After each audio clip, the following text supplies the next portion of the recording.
McKenna's hands won't stop shaking. Not from fear, from counting. 7 names in 3 weeks. 7 funerals where they folded flags and said pilot error like it meant something other than we don't know, or worse, we know but can't admit it. August 17, 1943. Doba Doura Airfield, New Guinea. 5th Air Force, 49th Fighter Group, 9th Fighter Squadron. 53 Lockheed P-38J. Lightning fighters valued at $97, $147 each. 18 operational pilots. 23% loss rate in 30 days. The highest in the Pacific Theater. The manual says pilot error.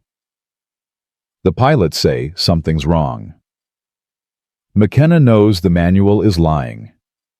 He kneels under P-38 Lightning serial number 4328432 at 0547 hours, and his fingers find the control cable junction by muscle memory. Pull left. 1/4 inch of slack before resistance. Pull right. Same deadly 1/4 inch. He closes his eyes and sees Danny Reeves's face the night before he died, 22 years old, showing off pictures of his fiancée talking about opening a garage in Phoenix after the war. There won't be a garage. There won't be an after, because this cable killed him. Sergeant. McKenna jerks upright, cracks his head on the wing root. Pain explodes white behind his eyes. When his vision clears, Lieutenant Robert Hayes is standing there. 23 flight suit zipped, trying to look confident and failing. "Morning, sir." McKenna tastes copper, touches his scalp, blood on his fingers. She's ready. Hayes doesn't move toward the cockpit, just stares at the aircraft like it might bite him. "Can I ask you something?" "Yes, sir." "You ever feel like—" Hayes stops, starts again. "When I roll, there's this delay, like I turn the stick and the plane hesitates, just a heartbeat. But at 400 miles per hour, a heartbeat's enough to die." The words come out harder than McKenna intended. Hayes's face goes pale. "Jesus, so it's not just me."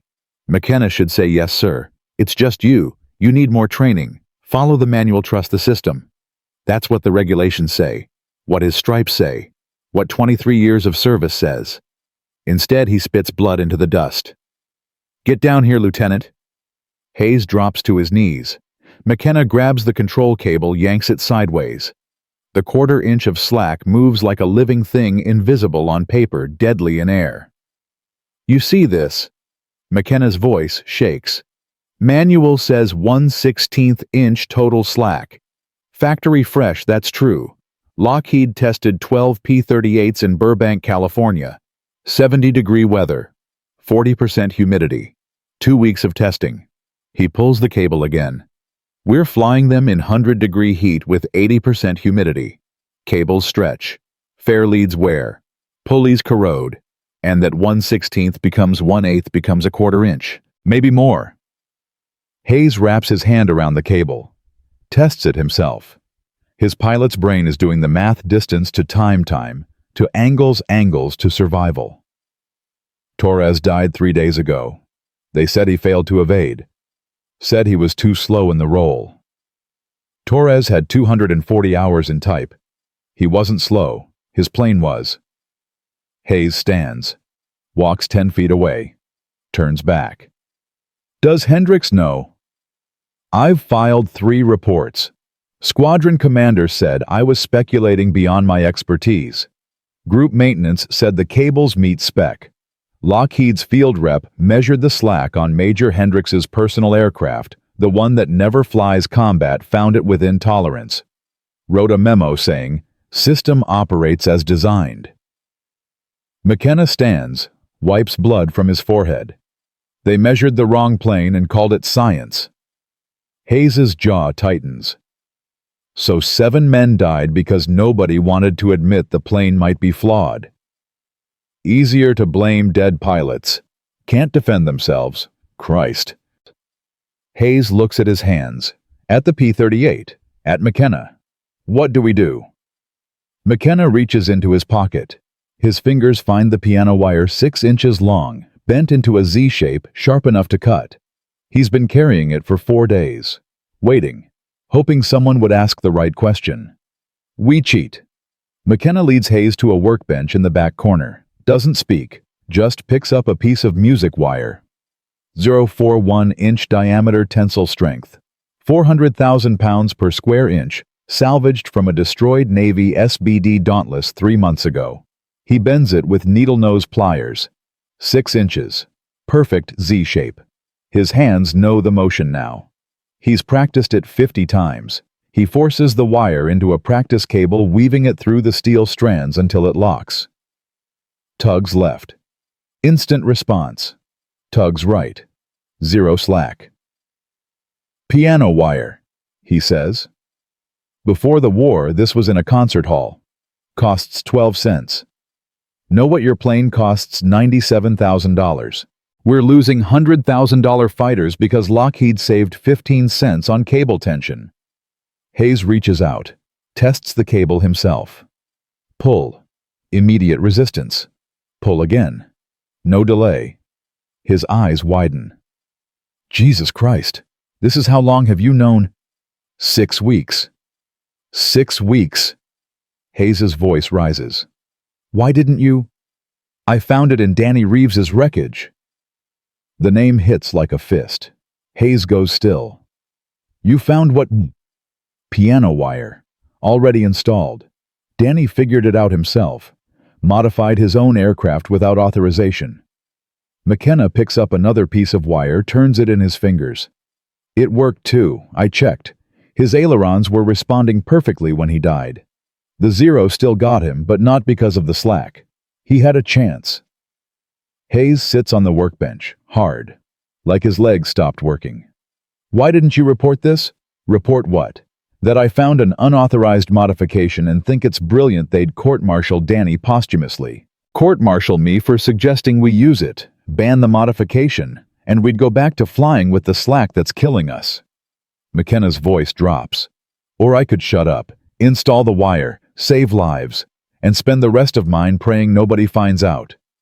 If it fails, if this wire breaks or causes a problem we haven't thought of, you crash, I get charged with manslaughter. And if it works, we can't tell anyone. Both get court-martialed anyway. Hayes stands, paces. His boots echo on concrete. When he turns back, something in his face has changed, hardened. How many pilots you think this could save? In this squadron, maybe 15. Across the Pacific, 8th Air Force in Europe is losing 5% monthly. We're losing 23%. If it's the cables, hundreds, maybe more. And if we don't do it, they keep dying, and we keep calling it pilot error. Hayes walks to the hangar entrance, stares at the flight line where 53 P-38s wait like promises America can't keep. When he turns back, his jaw is set. How long does installation take? 48 minutes, plus 10 for safety check. Can you do it tonight? Already planning on it. Hayes extends his hand. McKenna shakes it. The lieutenant's palm is dry, steady. The hand of someone who's just decided regulations matter less than lives. One condition. If I make it back tomorrow, if this works, we tell the other mechanics, quietly. We spread it to every P-38 in the squadron. That's not a condition. That's a conspiracy. Good. Then we're conspirators. After Hayes leaves, McKenna pulls out his notebook, oil-stained, dog-eared, the only evidence that might matter. He opens to the first page. Lieutenant Danny Reeves, age 22, August 3, 1943. Cable slack measured 0.24 inches. Page 2.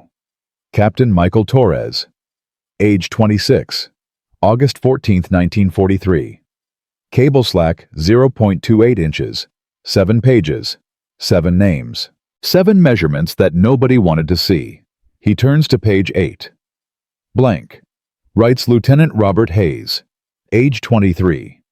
Then crosses it out hard enough to tear the paper. Not you. Not today. Movement catches his eye. Staff Sergeant Raymond Cooper stands 30 feet away near the parts crib. Watching. How long has he been there? How much did he hear? Their eyes meet. Cooper is 41 career Air Force, 23 years of following every regulation and questioning none. His face reveals nothing. Then he nods. Once. Slow. Deliberate. The nod says everything. I won't report you. But I won't help you either. You're on your own. Cooper returns to inventory. McKenna closes the notebook. His hands are shaking again. 2,200 hours. The airfield sleeps. McKenna works by flashlight, the beam taped to narrow so it won't be seen. P-38 Lightning, 43-28432 looms above him. He opens the access panel behind the cockpit. The control cables run through here, 4 of them. 2 for ailerons, 2 for elevator. His hands know every inch. He's serviced this system 100 times. But never like this. He pulls out the first piece of piano wire, 6 inches, Z-shaped, sharp. His thumb is already bleeding from where he cut it earlier. Good. Means the wire won't slip. He forces it into the aileron cable, weaving it through the steel strands. It fights him, doesn't want to go, doesn't want to lock. Sweat drips into his eyes. His hands cramp. For a moment, he thinks it won't work, that Danny's wire was a fluke, that he's about to ruin a perfectly good aircraft and guarantee Hayes dies tomorrow. Then it clicks. Locks. Holds. He tugs the cable. 0 slack. Perfect tension. His heart hammers so hard he can hear it. 1 down. 3 to go. The second wire goes easier. Muscle memory kicking in. Third one even faster. By the fourth, his hands move automatically. Bend weave lock test. 12 minutes each. Just like he calculated. He's closing the access panel when footsteps crunch on gravel behind him. McKenna spins. The flashlight beam swings wild, catches a face. Staff Sergeant Raymond Cooper. For 3 seconds, neither man moves. Cooper stares at the open panel. At the tools in McKenna's hands. At the notebook lying on the ground where McKenna dropped it. You're working late. Voice flat, unreadable. Routine maintenance. At 2,200 hours. Couldn't sleep. Cooper walks closer, looks at the access panel. At the control cables visible inside. At McKenna's bloody thumb. You cut yourself. Slipped. On what? McKenna doesn't answer. Can't. His brain is screaming calculations, how fast he can run, whether Cooper will report this immediately or wait until morning, whether there's any possible explanation that doesn't end in court-martial. Cooper reaches into his pocket. McKenna tenses. But Cooper doesn't pull out a radio or a weapon. He pulls out a handkerchief, hands it to McKenna. Wrap that thumb, blood's dripping on the airframe. McKenna takes the handkerchief, wraps his thumb, doesn't break eye contact. You going to report me? Cooper looks at the P-38, at the closed access panel, at McKenna. Report what I came to check inventory. Saw you doing routine maintenance. Noticed you cut yourself. He turns to leave. Stops. One thing, though. Sir. Whatever you're doing, you better be damn sure it works. Because if Hayes crashes tomorrow, I'll testify I saw you tampering with his aircraft. Understood. But if he doesn't crash, if he comes back and says his plane handled different, handled better, then maybe I'll start seeing things. Maybe I'll start noticing slack in other cables. Maybe I'll remember where I left a coil of piano wire near the workbench. You understand? McKenna's throat tightens. Yes, sir. Cooper walks away, disappears into darkness. McKenna leans against the P-38's landing gear. His legs won't hold him. His hands shake so badly he can barely close his toolbox. He just committed 16 regulation violations. And the only witness who knows just offered to help if it works, or destroy him if it doesn't. 0430 hours. McKenna hasn't slept. He stands on the flight line, watching dawn paint the sky red. In 90 minutes, Hayes will climb into 43-28432. In 2 hours, the modification will either save his life or become evidence at McKenna's court-martial. Footsteps behind him. Couldn't sleep either. Hayes's voice. Rough. Tired. No, sir. They stand side by side, not speaking, just watching the light grow. You install it? Hayes finally asks. Yes, sir. All 4 cables? Yes, sir. How long did it take? 48 minutes, like I said. Hayes nods. Doesn't look at McKenna. If I die today, if this fails, it's not your fault. I asked you to do it. I wanted it done. Respectfully, sir, that won't matter at the court-martial. No, I suppose it won't. Hayes turns, looks at McKenna straight on. But I'd rather die trying something new than die doing what killed 7 men before me. Yes, sir? And if it works? Then we spread it, quietly. Every P-38 in the squadron. Hayes smiles, thin, tired. We're either heroes or criminals, Sergeant. Usually both, sir. 0600 hours. Pilots walk to their aircraft. Ground crews make final checks. McKenna watches Hayes climb into 43 to 28432's cockpit strap, in-go through pre-flight. From this distance, the piano wire is invisible. The modification undetectable. Everything looks normal. But normal is what's been killing them. Hayes gives thumbs up, starts engines. The Allisons roar to life, twin 12-cylinder screams that shake the ground. McKenna feels it in his chest, in his teeth, in the place where fear and hope become the same thing. The P-38 taxis, rolls onto the runway, powers up, and lifts. McKenna watches until it's a speck against clouds, until it disappears into the sky that's been killing its own for months. He checks his watch. 0614 hours. If the modification works, Hayes will return around 0900. If it fails, the crash site recovery team launches at 1000. 3 hours and 46 minutes to find out if he's a hero or a murderer. McKenna walks to the maintenance hangar, picks up a wrench, pretends to work on an engine. His hands move automatically while his brain counts seconds. Cooper walks past, doesn't speak, just leaves a coil of piano wire on the workbench. 600 feet. Enough for 100 modifications. Enough to save the air raid siren screams. Incoming. Zeros. The patrol engaged early. McKenna drops the wire. Runs to the flight line. Ground crews scramble for cover. Anti-aircraft guns swing toward the sky. But McKenna just stands there searching clouds for the twin-boom silhouette that might or might not be coming home. The radio in the operations tent crackles to life. Static. Voices. Combat chatter. Engaged, 18 zeros, altitude 12,000. Morrison brake, right. On my 6, can't shake him. Then Hayes's voice. Young. Terrified. Alive. Rolling left. Jesus Christ, it's responding. I'm inside his turn. Guns. The distinct chatter of 50 caliber fire through radio. Scratch 10, I got him. He couldn't follow the roll. McKenna's knees buckle. He sits on the tarmac hard, doesn't care who sees, doesn't care about regulations or rank, or anything except that voice on the radio, still talking, still alive, still, engaging, second target, rolling inverted. More gunfire. That's 2. Morrison, the plane's different, it's rolling faster than it should. Captain Morrison's voice. What the hell did you do to your aircraft, Hayes? I don't know, sir, but it's working. McKenna starts laughing. Can't help it. Can't stop. Laughing or crying or both while ground crews stare at him like he's lost his mind. Maybe he has. But Hayes is alive, and the wire worked. 0847 hours. P-38, Lightning, 43-28432 touches down. Hayes taxis to hardstand, shuts down engines, sits in the cockpit for a full minute before climbing out. Legs shaking, flight suit soaked with sweat, face pale, except for 2 red marks where his oxygen mask pressed. McKenna walks over, says nothing, just looks at the aircraft checking for damage. 3 zeros, Hayes says, voice hoarse.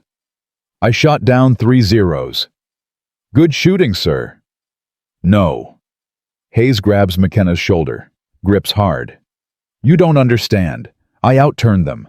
I rolled inside a zero's turning circle. That's impossible. That's... He stops, swallows. That's your wire. Sir, I don't know what. Don't play dumb. Not now. Morrison saw it. He's in the operations tent right now telling Hendricks something's different about my plane. They're going to inspect it. McKenna's blood goes cold. Hour, maybe less. Hayes releases his shoulder. So, you need to make a choice. Right now. Do we remove the wire and pretend it never happened? Or do we let them find it and deal with the consequences? McKenna thinks about Cooper's wire on the workbench. 52 more aircraft waiting. 7 names in his notebook. 7 more next month if nothing changes. 3 zeros, McKenna says. In 7 minutes. How'd it feel? Hayes closes his eyes. Like flying a different plane. Like the P-38 I thought I was supposed to have all along. McKenna makes his decision. Let them find it. You sure? No, but I'm sure about what happens if we don't try. Hayes nods, turns toward operations, stops. Sergeant, thank you. Don't thank me yet, sir. Thank me when we're not in prison. McKenna watches Hayes walk away. Then he returns to the maintenance hangar where Cooper's wire waits, and 52 more aircraft need modifications that might save hundreds of lives or end 2 careers. He picks up the wire, feels its weight, opens his notebook, turns to page 8, crosses out Lieutenant Hayes' name completely, writes underneath August 17, 1943, modification successful. 3 confirmed kills, 0 failures. He turns to page 9, writes, Aircraft number 243-28447. Installation begins 1400 hours. Because somewhere in the Pacific, more zeros are taking off. More pilots are strapping into P-38s with fatal slack in their controls. More mothers are about to get telegrams. Unless... McKenna pulls out the piano wire, measures 6 inches, bends it into a Z shape, and gets back to work. Because sometimes the only way to serve your country is to break its rules. And sometimes history forgets the names of the men who saved it. But the men they saved remember. 1400 hours. McKenna kneels beside P-38 number 43-28447. His hands don't shake anymore. That stopped after Hayes landed. Now they move with the precision of someone who's crossed a line and found solid ground on the other side. Staff Sergeant Raymond Cooper stands 10 feet away, pretending to inventory spark plugs while actually standing guard. They haven't spoken since last night. Don't need to. The access panel comes off in 40 seconds. McKenna's done this 3 times now, once on Hayes' plane, twice more this morning, while the officers held their emergency meeting about unexplained performance improvements. His fingers find the aileron cable. 1/4-inch slack. Always 1/4-inch. Like Lockheed built it into every aircraft as a gift to the Japanese. He pulls out the piano wire. 6 inches. Z-shaped. 12 cents worth of metal that might be worth more than the $97,147 aircraft it's going into. Bend, weave, lock, test. 11 minutes. He's getting faster. The second cable takes 9. Third takes 8. By the fourth, his hands move like they're playing an instrument, which, in a way, they are. Piano wire. Concert halls to cockpits. Mozart to murder prevention. Sergeant McKenna. The voice comes from directly behind him, not Cooper's voice. Major Samuel Hendricks. Squadron Commander. The man whose personal P-38 has perfect cable tension because it never flies. Combat never sits in jungle humidity, never accumulates the microscopic wear that turns specifications into death sentences. McKenna doesn't turn around. Just keeps working. Finishes the installation. Closes the panel. Only then does he stand salute. Sir. Hendricks is 42 West Point, 3 rows of ribbons that say he flew in peacetime when the enemy was weather and mechanical failure, not 20mm cannons. His face is red, not from heat, from rage barely contained by rank and regulation. I want you to explain something to me, Sergeant. Yes, sir. Lieutenant Hayes filed his after-action report an hour ago. Claims his aircraft exhibited, and I'm quoting here, improved roll response allowing pursuit through maneuvers previously considered impossible for P-38 airframes. Hendricks steps closer. Captain Morrison filed a similar report. Says Hayes's plane was rolling faster than physics should allow. Says it looked like a different aircraft. That's good news, sir? Good news. Hendrix's voice rises. Good news, I have 2 pilots claiming their equipment performed outside specifications. I have Lockheed's field rep demanding to inspect the aircraft, and I have you. He jabs a finger at McKenna's chest. Working on another plane when you should be preparing Hayes's aircraft for inspection. McKenna meets his eyes, doesn't blink. Hayes's aircraft is ready for inspection, sir. Nothing wrong with it. Then explain the performance improvement. Can't explain it, sir, but I can measure it. Aircraft 43-228432 now has 0 slack in control cables. Responds instantly to pilot input, exactly as designed. Cables were within specification before the mission. Respectfully, sir, they weren't. I measured 1/4 inch slack, filed a report. You remember the one where you said I was speculating beyond my expertise? The red in Hendrix's face deepens to purple. For a moment, McKenna thinks he's about to be struck. Doesn't care. 7 names in a notebook. 3 zeros shot down. The math is simple, even if the regulations aren't. I want that aircraft torn down, Hendrix says. Every panel, every cable, every fastener. If there's an unauthorized modification. There's 4 unauthorized modifications, sir. McKenna's voice is calm, steady. The voice of a man who's already decided prison is preferable to complicity. 4 pieces of piano wire, installed at 2200 hours last night. Each one preloads the control cables to eliminate slack. Total cost 48 cents. Total improvement, 3 enemy aircraft destroyed, 1 pilot alive who might otherwise be dead. The silence stretches. Somewhere across the airfield, an engine starts. Dies. Starts again. The daily struggle of keeping 1943 technology functioning in 1943. Jungle humidity, with 1943 supply chains that prioritize Europe over Pacific, because Europe is where the newsreels focus, and the Pacific is where pilots die in obscurity. You're admitting to unauthorized modification of military equipment. Hendrix's voice has gone quiet. Dangerous quiet. Yes, sir. You understand that's court-martial. Minimum 5 years military prison. Possible dishonorable discharge. Yes, sir. You understand, I have no choice but to. You have every choice, sir. The interruption lands like a slap. Officers don't get interrupted. Especially not by enlisted men. Especially not by enlisted men who've just confessed to crimes. But McKenna keeps talking because the only thing worse than prison is silence. You can court-martial me, file charges, make an example. And tomorrow 18 pilots will strap into P-38s with 1/4 inch slack in their cables. And next week, we'll have 8 names in the casualty log instead of 7. And the week after that, 10. And Lockheed will keep saying the planes meet specification. And you'll keep blaming pilot error. And the zeros will keep winning. Or, Hendrix's jaw is so tight McKenna can see the muscle jumping. Or you can inspect Hayes's aircraft. Measure the response time. Check the kill ratio. And then you can make a command decision about whether regulations matter more than results. McKenna gestures at the P-38 behind him. I've got 52 more aircraft to modify. Takes me about 48 minutes each. I can have the entire squadron done in 4 days. Work mostly at night so nobody sees, nobody knows.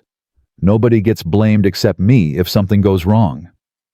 And if I order you to stop, then I stop. And I watch good men die. And I live with that. McKenna's voice drops. But you'll have to live with it too, sir. Every funeral, every flag, every letter to mothers explaining their sons died from pilot error when you knew there was a fix.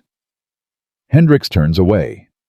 Stares at the flight line where 49 more P-38s wait for modifications that aren't authorized by any manual, aren't approved by any engineer, aren't sanctioned by any regulation except the one that says, keeping soldiers alive matters more than keeping paperwork clean. When he turns back, something in his face has shifted. Not softer, but different. The look of a man who's just realized that command isn't about following rules, it's about choosing which rules to break and living with the consequences. "I didn't see anything," Hendricks says. "What, sir?" "I came to check on aircraft serviceability. Found you performing routine maintenance. Noticed you cut your thumb." He points at McKenna's bandaged hand. "I ordered you to get that checked at the aid station. You're dismissed." McKenna doesn't move. Doesn't trust what he's hearing. "Sir, I just told you. You told me you're performing routine maintenance. That's what I'll tell the Lockheed rep. That's what goes in my log." Hendricks steps closer, lowers his voice. "But understand this, Sergeant. If one aircraft crashes because of your modification, I will personally testify that you acted without authorization. I will burn you so thoroughly, your grandchildren will feel the heat. Clear?" "Crystal, sir." "And if it works, if we start seeing improved performance across the squadron, then maybe, just maybe, someone will notice that cable tension specifications need revision for tropical operations." Hendricks's mouth twitches. Not quite a smile. Someone with enough rank to make it official. He walks away. 10 steps. Stops. Doesn't turn around. "Sergeant?" "Sir." "Hayes got 3 zeros in 7 minutes. Squadron record is 2 in 15. Whatever you did to his plane." Hendricks pauses.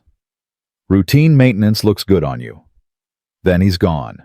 McKenna stands there, wrench in hand, authorization he didn't ask for and can't acknowledge. Cooper walks over, no longer pretending to inventory spark plugs. "Well," Cooper says, "that was interesting. That was insane. That was command." Cooper picks up the coil of piano wire. "How many more aircraft we doing today?" "We." "You think I'm letting you have all the fun? Besides, 2 mechanics work twice as fast. We can do 4 aircraft by midnight." McKenna looks at Cooper, 41 years old. 23 years of service, a man who spent his entire career following regulations and is now offering to violate 16 of them before bedtime. "Why?" McKenna asks. "Why help now?" Cooper is quiet for a moment. Then, "My son's a pilot. Flew B-17s over Germany. Got shot down 3 months ago. Bailed out, captured, now he's in a POW camp somewhere." He meets McKenna's eyes. "I spent 23 years following rules. And you know what that got me? A telegram saying my boy's alive, but I can't help him. Can't fix his plane. Can't make his bombs more accurate. Can't do anything except follow more rules and hope someone else's son makes it home." He holds up the piano wire. "But here, now I can fix something. Can't save my son, but maybe I can save someone else's." His voice cracks. "That's worth court-martial. That's worth anything." McKenna takes the wire, nods. Can't speak past the knot in his throat. They work in silence after that. 2 mechanics, 4 aircraft, 48 cents and 48 minutes per plane. By 1800 hours, 6 P-38s have been modified. By 2100 hours, 10. By midnight, 14. They work by flashlight, speaking in whispers, moving like ghosts through an airfield that's learned not to ask questions when aircraft start performing better than specifications say they should. August 18th, 0600 hours. 12 P-38s launch on morning patrol. 8 have been modified, 4 haven't. The pilots don't know which is which. Neither do the ground crews. But McKenna watches from the flight line, notebook in hand, tracking serial numbers like a gambler counting cards. Aircraft 43-28432, modified. Hayes flying. Aircraft 43-28447, modified. Lieutenant Marcus Chen flying. Aircraft 43-28451, modified. Captain James Morrison flying. Aircraft 43-28439, unmodified. Lieutenant Paul Stevens flying. The test group versus the control group. Science conducted at 15,000 feet, where failure means death and success means survival, and nobody gets to file for peer review. 0843 hours. Radio chatter. Contact. 15 zeros. Altitude 14,000. Morrison's voice. Calm. Professional. The voice of someone who's done this before. Engaging. 30 seconds of silence. Then, rolling left. Jesus, she's responsive. I'm inside his turn guns. Guns. Guns. The chatter of 50 caliber fire. Splash 10. Chen's voice. Confirmed kill. Morrison's aircraft is rolling impossibly fast. Hayes, stay tight. There's more coming. 3 minutes of chaos. Overlapping voices, altitude calls, bearing reports. The sound of men trying to kill before being killed, trying to outmaneuver physics and enemy pilots and their own equipment's limitations. Then Stevens's voice. Rolling right, come on, he's staying with me. I can't shake him. The sound changes. Not gunfire anymore. Impact, metal tearing, an engine screaming, then silence, just static. McKenna's notebook drops from his hands. Stevens. Aircraft 43-28439. Unmodified. Quarter-inch slack in the cables. Not enough to matter on paper. Enough to matter when a zero's on your tail and you're rolling right and the plane hesitates for a heartbeat, and the heartbeat is the difference between the bullets missing and the bullets hitting, and suddenly you're not thinking about anything anymore because you're dead. Cooper picks up the notebook, looks at the entry, at the notation unmodified. His face goes gray. That's 8, he says quietly. 8 names. We could have saved him. McKenna's voice is hollow. If we'd done his plane yesterday, if we'd worked faster, if we'd... Don't. Cooper grabs his shoulder, hard. Don't do that. We can't save everyone. We can only save who we can save. He was 24 years old. I know. Had a wife, baby daughter, showed me pictures last week. I know. And we could have... We saved 8. Cooper's voice rises. 8 pilots flew with modifications. 8 pilots came home. Stevens didn't have the modification because we hadn't gotten to his plane yet. That's not our fault. That's mathematics. We can't modify 53 aircraft in one day. We could try. We are trying. Cooper releases his shoulder, points at the flight line where 43 more P-38s wait. We're trying right now, and tonight we'll modify 6 more, and tomorrow night 6 more after that, and maybe we'll get fast enough that next time we'll have everyone covered before they fly.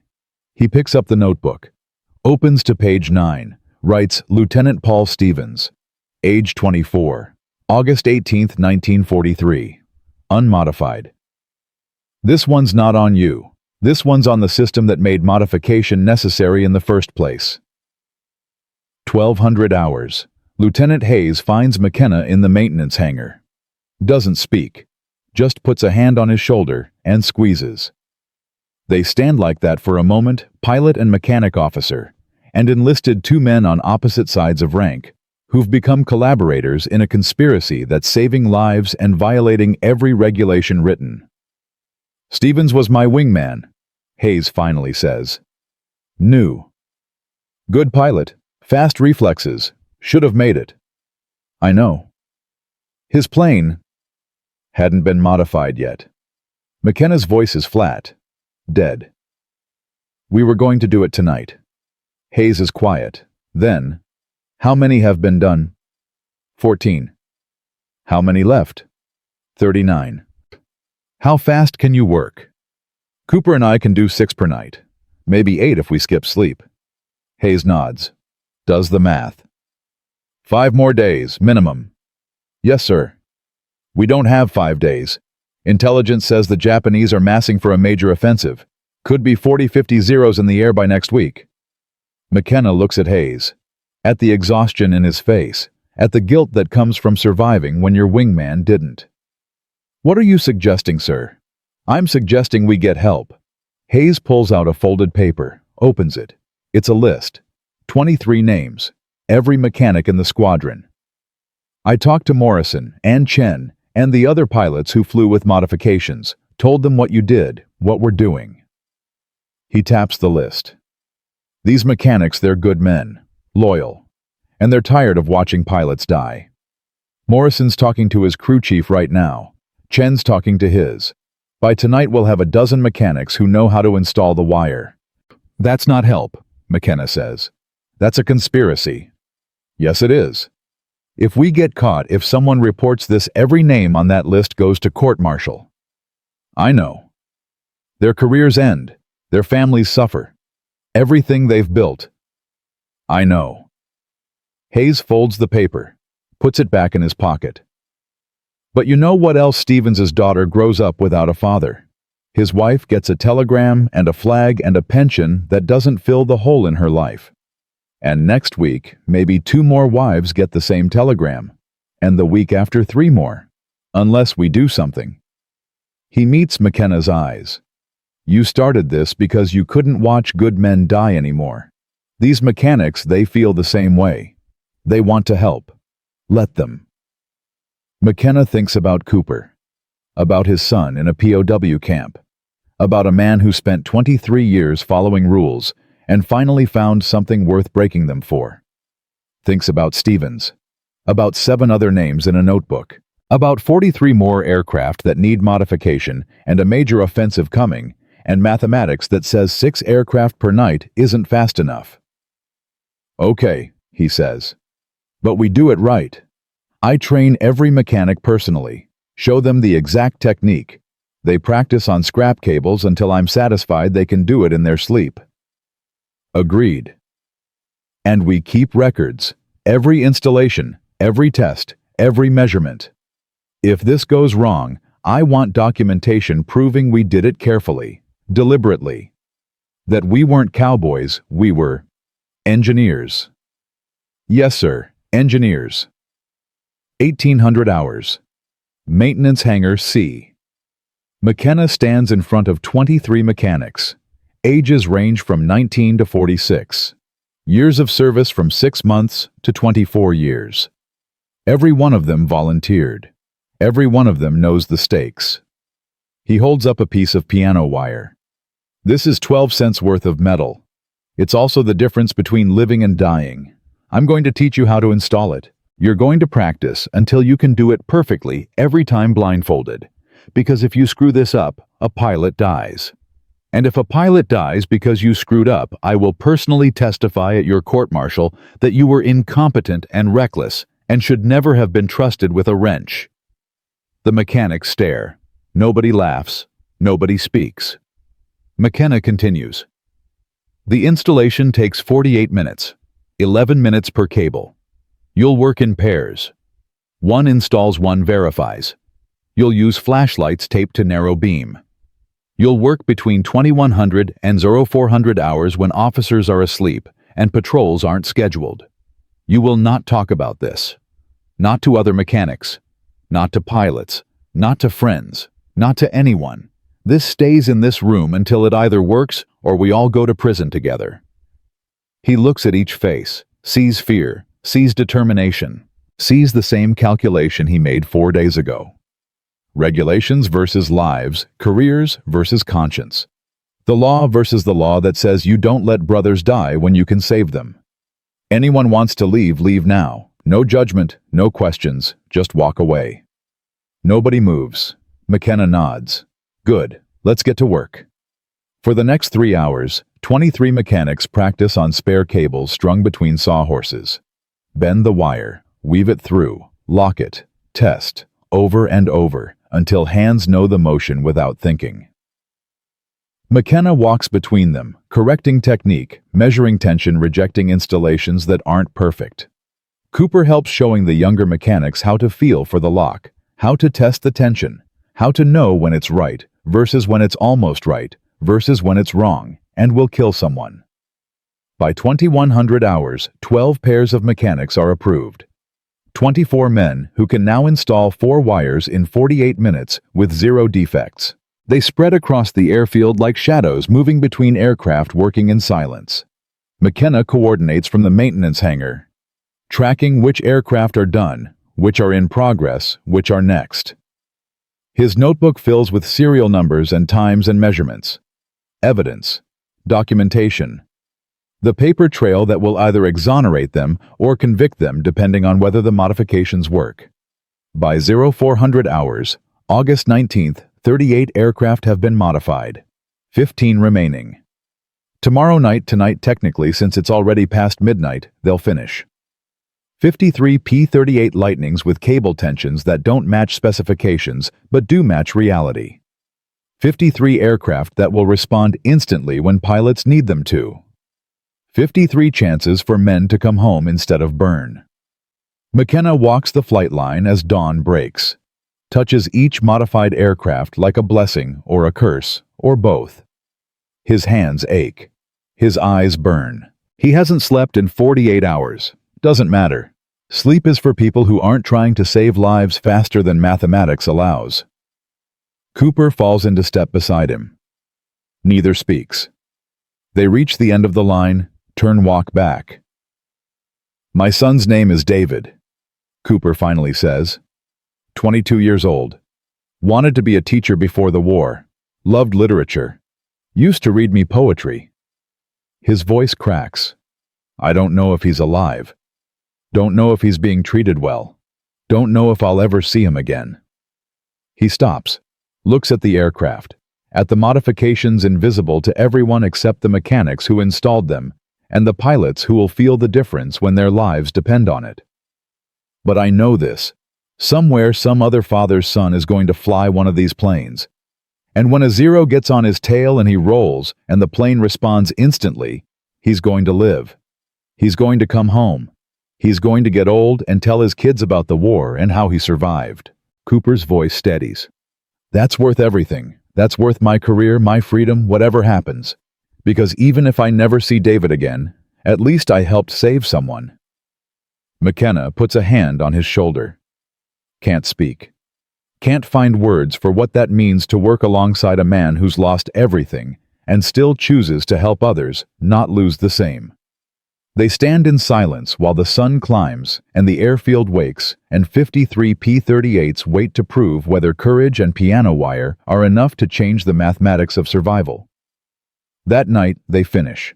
All 53 aircraft, all modified, all tested, all ready. And in the darkness between midnight and dawn 24, mechanics shake hands and disperse to their bunks, carrying a secret that weighs 12 cents and might cost them everything, but has already saved more lives than history will probably ever know. Because sometimes victory isn't loud. Sometimes it's quiet men doing illegal things for moral reasons, while the world sleeps. August 23, 1943. 5th Air Force Intelligence Summary. Japanese forces massing at Doba Airfield, estimated 47 A6M0 fighters, 12 Ki-43 Oscars. Weather forecast, scattered clouds visibility, 12 miles. Kill zone conditions. Perfect weather for dying. Major Hendricks reads the report twice. Puts it down. Picks it up again. His hands shake slightly, the tremor of a man who's authorized something he can't officially acknowledge, and is about to find out if that decision saves lives or ends careers. He looks across his desk at McKenna, who stands at attention with the rigidity of someone who hasn't slept in 72 hours and doesn't plan to start now. "All aircraft modified?" Hendricks asks. His voice is careful, neutral, the voice of someone asking about routine maintenance while actually asking about conspiracy. McKenna doesn't blink. "All aircraft serviced and ready for operations, sir." "Cable tensions. Within operational parameters, sir." "Not within specification. Within operational parameters. The distinction matters. Specification is what the manual says. Operational parameters is what keeps pilots alive." Hendricks understands the difference, even if he can't acknowledge it. "We're launching the full squadron," Hendricks says. 53 aircraft. Largest strike we've attempted since arriving in theater. Intelligence says the Japanese are preparing a major push. We hit them first, or they hit us." He pauses, studies McKenna's face. "If something goes wrong up there, if aircraft performance issues cause casualties, then it's on me, sir." "No, Sergeant. It's on both of us." Hendricks's voice drops. "I saw what you were doing. I chose not to stop it. That makes me complicit. We succeed together or we burn together. Clear." "Crystal, sir." Hendricks nods, dismisses him. McKenna salutes, turns to leave. Sergeant. McKenna stops. Sir. Thank you. 2 words. Quiet. The kind of gratitude that can't be written in reports or filed in records, but means everything to the men who receive it. McKenna just nods. Can't trust his voice. Leaves before emotion becomes visible. So 5:30 hours. Flight line. 53 P-38 Lightnings. 106 Allison V-1710 engines. 318 50 caliber machine guns. 53 20mm cannons. And 212 pieces of piano wire that cost $25 from 44 total, and might be worth more than the combined value of every aircraft they're installed in. McKenna walks between the planes with his notebook checking serial numbers, verifying installations one final time.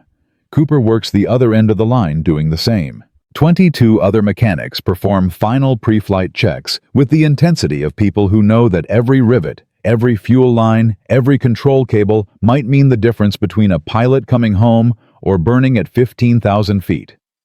Lieutenant Hayes approaches, flight suit on, parachute harness adjusted, face painted with the calm that comes before violence. He doesn't speak, just extends his hand. McKenna shakes it. 53 aircraft, Hayes says quietly. Largest strike force we've ever launched. If the modifications work, if we can outmaneuver the Zeros consistently, this could change everything. And if they don't work, then we die like we've been dying. But at least we tried something. Hayes squeezes McKenna's hand. Either way, you gave us a chance. That's more than we had last week. Other pilots are gathering now. Captain Morrison, Lieutenant Chen, Lieutenant Patricia Weber, one of 2 women pilots in the squadron, 26 years old. Michigan flew crop dusters before the war and now flies a fighter that's killed more American pilots than enemy fire until 6 days ago, when everything changed. She catches McKenna's eye. Nods. He nods back. She knows. They all know. The modifications aren't secret anymore. They're common knowledge that everyone's agreed not to discuss the collective lie that protects the collective truth. 0600 hours. Engines start. 106 12-cylinder screams that shake the ground and the air and the bones of everyone standing close enough to feel it.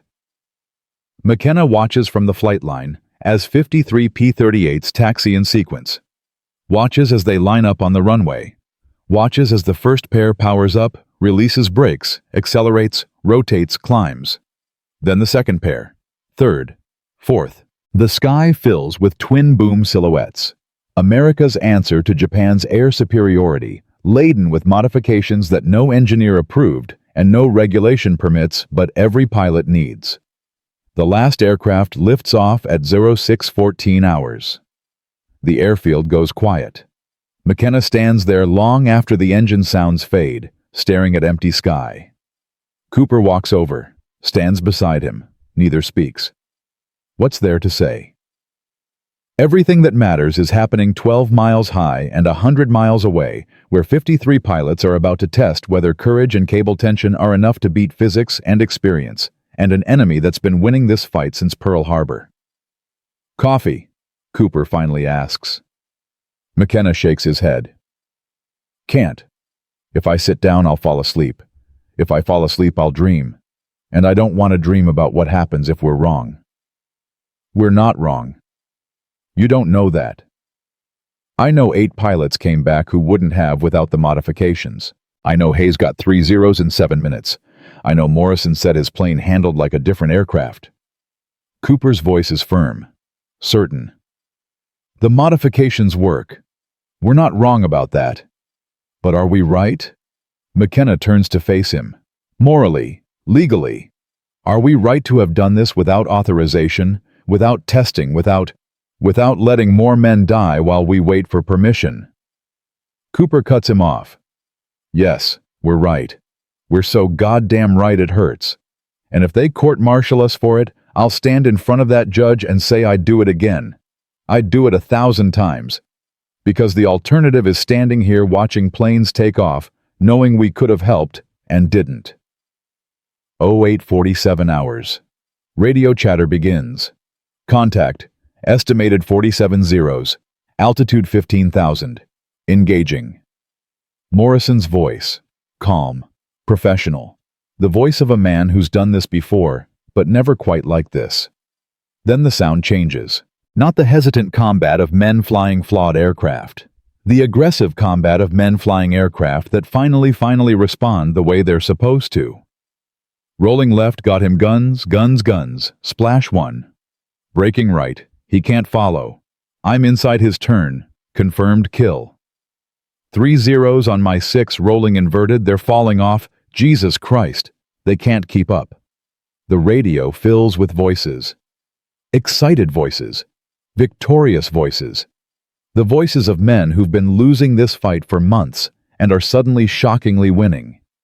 McKenna and Cooper stand frozen in the operations tent, listening to combat unfold through speakers that can't quite capture the reality of what's happening, but convey enough to know that something fundamental has shifted. This is Morrison, requesting ammunition status. Morrison, your Winchester on 50 cal, 20 millimeters at 40%. Copy. Disengaging. Pause. Confirm 12 zeros destroyed. Repeat, 12 zeros destroyed. 0 friendly losses. 0. Say again, 0 friendly casualties. The operations tent erupts.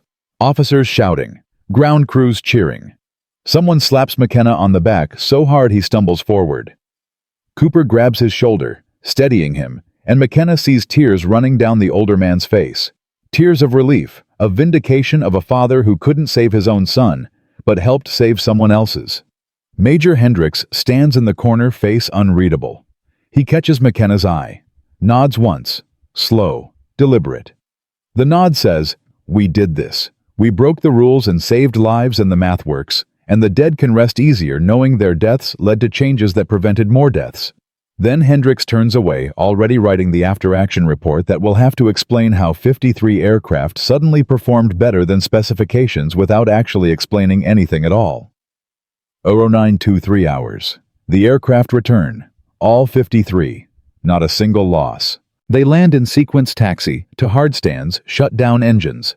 Pilots climb out with faces that McKenna will remember for the rest of his life. Faces painted with exhaustion and exhilaration, and the particular disbelief that comes from expecting to die, and instead discovering you can win. Hayes finds McKenna first. Doesn't speak. Just grabs him in a hug that lifts him off the ground, and McKenna Technical Sergeant James Patrick. McKenna, 29 years old. Career: enlisted a man who's spent his entire adult life maintaining proper distance between ranks. Hugs back with everything he has. 12 zeros, Hayes says when he finally lets go. 12 confirmed kills, 0 losses, 0 casualties. We rolled inside their turns. We outmaneuvered them. We won. His voice breaks. We actually won. Morrison approaches, then Chen, then Weber. Other pilots gather, and suddenly McKenna is surrounded by 18 men and women who are alive because of 12 cents worth of piano wire per aircraft, and a mechanic who couldn't watch good people die anymore. Speech, someone shouts. McKenna, say something. McKenna looks at the faces. At Hayes, who trusted him when trust meant risking court-martial. At Morrison, who flew the second modified aircraft and came back to tell others it worked. At Weber, who told him last week that she'd rather die trying something new than die repeating the same fatal mistakes. At Cooper, standing behind them, all tears still wet on his face, living vicariously through other people's sons, since his own is unreachable. I'm just a mechanic, McKenna says. His voice is hoarse, raw. I fix things. You fly them. Today we all did our jobs. That's all. That's not all. Weber steps forward. You saved our lives. You broke regulations to save our lives. That's not just doing your job. That's heroism. Heroism is flying into combat knowing you might not return. What I did... McKenna stops. Swallows. What we did, me and Cooper and 22 other mechanics, was just refuse to accept that good people had to keep dying from preventable problems. That's not heroism. That's just giving a damn. But the pilots are shaking their heads. They understand what McKenna doesn't quite grasp yet, that there are different kinds of courage, and the kind that risks prison to save lives is no less valuable than the kind that risks death to win battles. Hayes speaks for all of them. History won't remember this. Command can't acknowledge it. Lockheed won't document it. But we'll remember. Every pilot who flies a modified P-38 from now on will owe their life to a mechanic who cared more about results than regulations.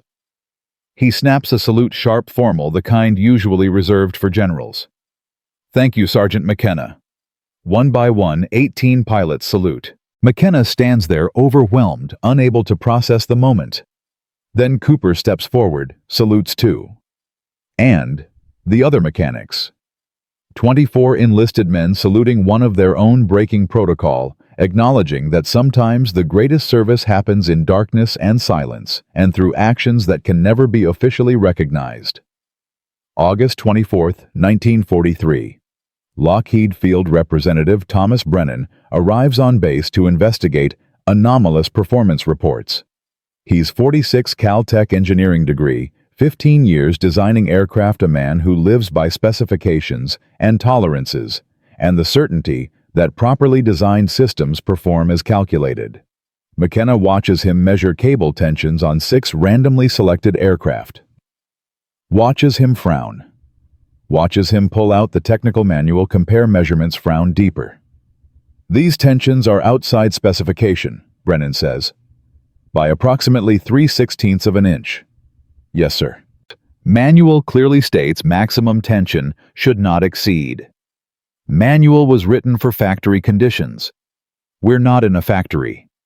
McKenna keeps his voice neutral. Professional. We're in a jungle. 100-degree heat.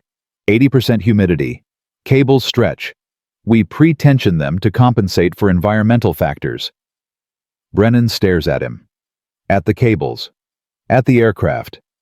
His engineer's brain is doing calculations, running scenarios, trying to reconcile what the math says should happen with what the combat reports say did happen.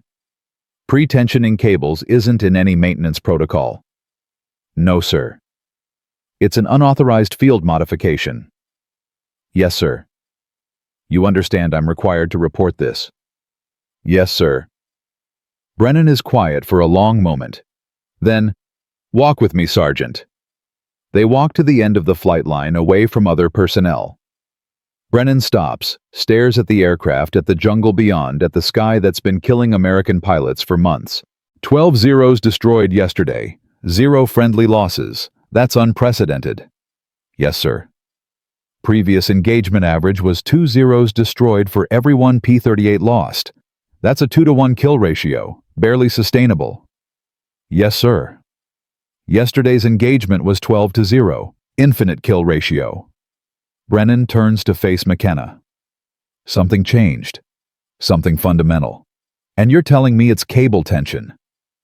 I'm telling you the aircraft are performing as they should have been designed to perform in tropical conditions. You're telling me Lockheed made a design error. I'm telling you the design didn't account for operational reality. McKenna meets his eyes. You tested 12 aircraft in California for 2 weeks. We've flown thousands of hours in conditions you never simulated. We found a problem. We fixed it. Results speak for themselves. Brennan pulls out his notebook, writes something, closes it.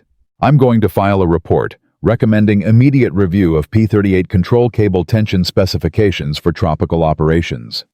I'm going to suggest that current specifications may be inadequate given environmental factors. I'm going to propose revised maintenance protocols that include periodic retensioning to compensate for cable stretch. He pauses. What I'm not going to do is mention unauthorized modifications or field mechanics taking matters into their own hands. Clear?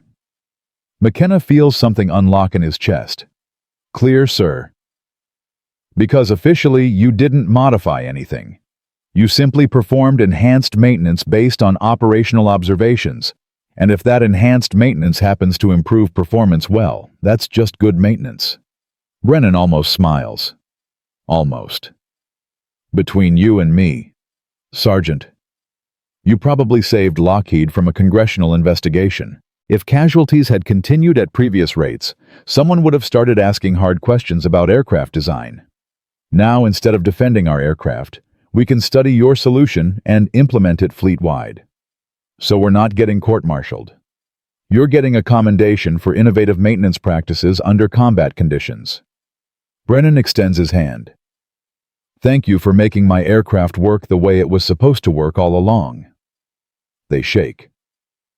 McKenna watches Brennan walk away, watches the official story being written in real time, the narrative that will file away inconvenient truths about regulations violated and unauthorized modifications and mechanics who committed crimes to save lives.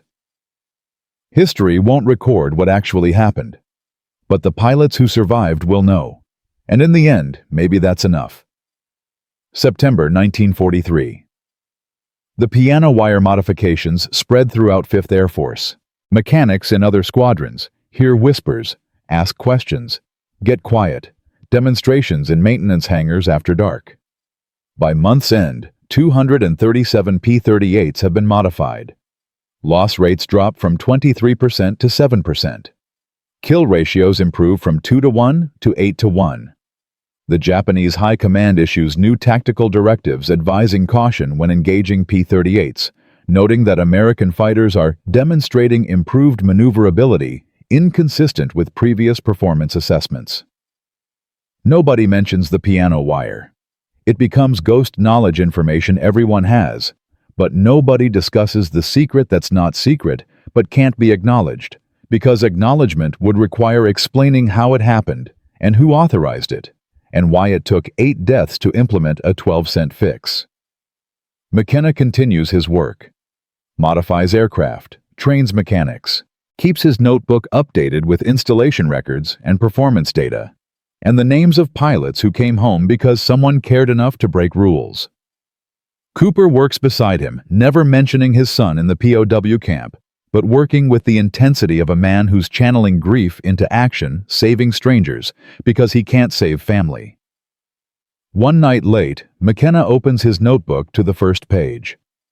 Lieutenant Danny Reeves, age 22, cable slack 0.24 inches.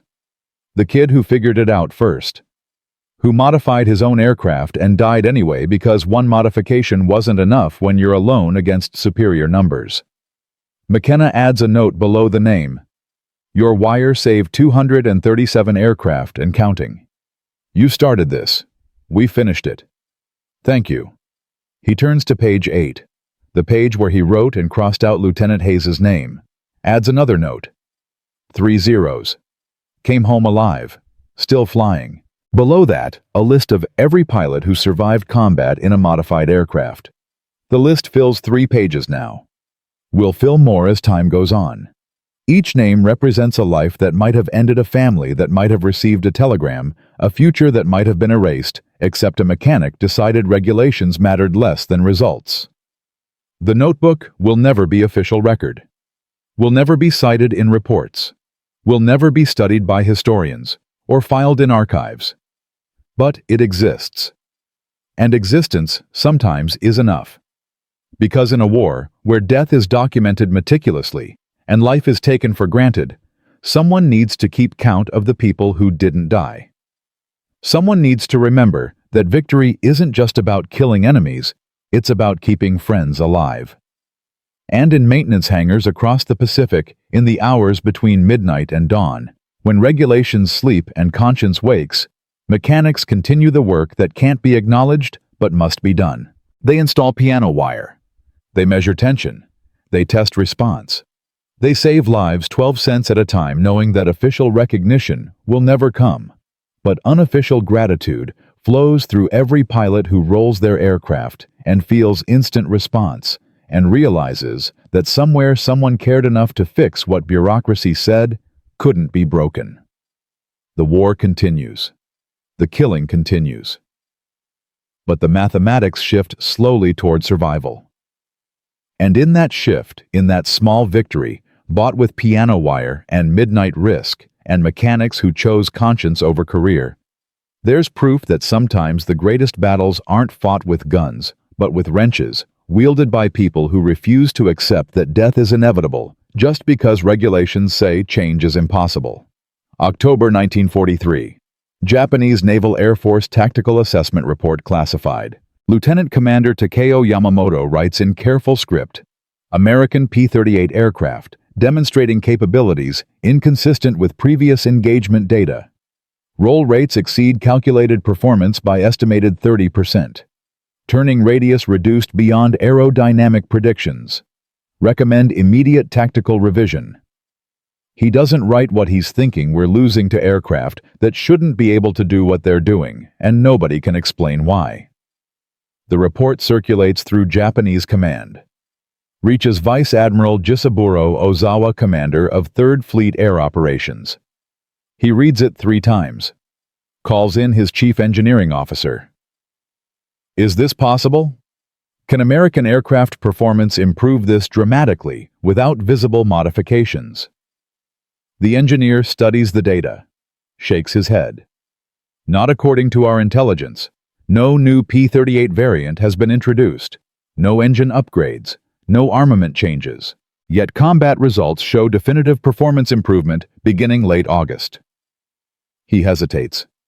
Sir, either our previous assessments were incorrect, or the Americans have implemented modifications we cannot detect. Ozawa stares at the map showing engagement locations. 12 battles. 147 Zeros lost. 31 P-38s destroyed. 4.7 to 1 kill ratio favoring Americans. 3 months ago, the ratio was nearly even. Something changed. Something invisible. Something that's killing his pilots, and he can't identify, can't counter, can't even properly describe except to say that American fighters roll faster and turn tighter and respond quicker than physics says they should. Issue new tactical directive, Ozawa says. His voice is tired, defeated. The voice of a commander watching his advantage evaporate for reasons he doesn't understand. 0 pilots are to avoid prolonged turning engagements with P-38s. Use speed and climb rate advantage. Hit and run tactics only. Do not attempt to outmaneuver them. Sir, that contradicts our fundamental air combat doctrine. Our fundamental air combat doctrine assumed we had maneuverability advantage. We don't anymore. Ozawa closes the report. Whatever the Americans did, however they did it, it worked. And until we understand it, we adapt or we die. The directive goes out October 15, 1943. Japanese pilots read it with confusion turning to fear. The 0 is their advantage. Maneuverability is their weapon. For 2 years they've won by turning inside enemy fighters, by rolling faster, by exploiting agility that American aircraft couldn't match. Now suddenly they're being told to avoid the fight they're trained to win because the Americans can somehow win it instead. Morale craters. Confidence evaporates. Pilots who flew aggressively start flying cautiously. And cautious pilots die anyway, just slower. November 1943. Doba Doura Airfield. McKenna receives a letter forwarded through official channels. The envelope is marked via Australian Post with a return address in Brisbane. He opens it carefully. Inside a single page of handwritten text. Sergeant McKenna, you don't know me. My name is Helen Reeves. I'm Danny's fiancée. His widow now, though we never married. The Air Force sent me his personal effects last month. Among them was a letter he wrote but never mailed. In it, he described modifying his aircraft's control cables using piano wire. He wrote that he figured out the slack was killing pilots, that he fixed it himself because nobody would listen to his reports. McKenna's hands shake. He keeps reading. Danny wrote that if anything happened to him, he wanted me to know the modification worked, that his plane responded perfectly, that he died fighting an enemy he could finally match, not fighting his own equipment. He wrote that he hoped other mechanics would figure out what he'd done and spread it to other aircraft. He wrote that saving lives mattered more than following regulations. The letter continues. I don't know if anyone found his modification. I don't know if his death meant anything beyond grief and loss. But I wanted you to know that my, Danny, My brilliant, stubborn, beautiful. Danny tried to fix what was broken, even when it cost him everything. If you're reading this, if you're the mechanic they forwarded this letter to, maybe you found what he did. Maybe you understood. Maybe you helped others survive what he couldn't. If so, thank you. Thank you for making his death matter. McKenna sits in the maintenance hangar, letter in hand, crying for the first time since the war started. Cooper finds him like that 20 minutes later. Doesn't ask what's wrong. Just sits beside him, reads the letter. When McKenna hands it over, cries too. We should write back, Cooper says finally. Tell her what Danny started. How many lives his idea saved. Can't. Modifications are still unofficial. Any documentation could trigger investigation. So she lives thinking her fiancé died for nothing. She lives knowing he died trying to fix something broken. That's not nothing. Cooper folds the letter carefully, hands it back. You're wrong, you know. We owe her the truth. We owe Danny the truth. Just because official channels can't acknowledge it doesn't mean we can't tell her privately. And if she talks, if she tells the press, if this becomes public, then 24 mechanics get court-martialed and Danny gets credit for saving hundreds of lives. Cooper's voice is firm. I'll take that trade. I'll take it gladly. That night, McKenna writes a response. Doesn't mention specifics, doesn't incriminate anyone. Just writes, Mrs. Reeves, your fiancé's observations reached the right people. His insight has been implemented widely and quietly. He saved more lives than you know, more than I can tell you. But please understand he was right. The problem was real. The solution worked. And every pilot who comes home alive owes him a debt they'll never know they're paying. Your Danny mattered. His death meant something. I promise you that. He mails it through unofficial channels, doesn't use official postage, doesn't go through military post, just gives it to an Australian supply officer heading to Brisbane and asks him to mail it there. The officer reads the address, nods. Danny Reeves, I knew him. Good kid. Heard he died in August. He did. Heard he was a hell of a mechanic before he became a pilot. He was the best. The officer pockets the letter. I'll make sure she gets this. And Sergeant, whatever you're not saying in this letter, whatever you can't say, thank you for saying it anyway. December 1943. 5th Air Force Statistical Summary. P-38. Lightning Combat Effectiveness Ratings. August 1943. 2. 1-to-1 kill ratio, 23% loss rate. December 1943. 7.8 to 1 kill ratio, 6% loss rate. Aircraft availability, 89% operational readiness versus 71% previous quarter.